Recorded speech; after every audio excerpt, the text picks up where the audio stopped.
ஆட்சிக்கு வரணும்னு நினைக்கக்கூடியவர்களும் துடிக்கக்கூடியவர்களும் யார்? தமிழக வெற்றி கழகம் தானே. அந்த அந்த உணர்வு அவர்களுக்கு இருக்காதா? கட்சி எப்படி வழி நடத்தணும், கட்டமைக்கணும்னு சொல்லிட்டு நீங்கள் ஏன் ஆடு நினைக்குதே நீ ஓனாய் அழுகுதுன்னு கேட்குறேன். சரி, அடுத்த கட்ட பணிகள் தான் என்ன தமிழக வெற்றி? அது தமிழக வெற்றி கழகம் பார்த்துட்டு போகுது. எந்த பணியாக வேணா இருக்கட்டும், செவ்வனவே சீரும் சிறப்புமாக நடந்துக்கிட்டு இருக்கு. புரியுதுங்களா? எல்லாத்தையுமே அறிவிச்சு, எல்லா பொறுப்புகளும் அறிவிச்சு, ஆட்களை நியமித்து வேலைகள் நடந்துக்கிட்டு இருக்கு. உங்களுக்கு என்ன பிரச்சனைன்னு கேட்குறேன் கேட்கக்கூடியவர்களுக்கு.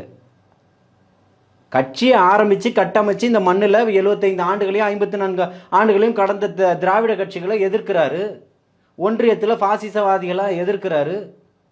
அப்படி இருக்கும்போது அவருடைய கட்டமைப்பு என்னன்றது அவருக்கு தெரியாதா? அவர் ஒரு சுய பரிசோதனை பண்ணி பார்த்துருக்க மாட்டாரா? நம்ம எந்த இடத்துல இருக்கோன்னு சொல்லிட்டு. நேற்று வரைக்கும் 20% வாக்குகளை நாங்கள் நம்ப மாட்டோம், 8%, 6% சொல்லிக்கிட்டு இருந்தவர்கள் முந்தா நாள் 20% ஒத்துக்கிட்டாங்கல்ல.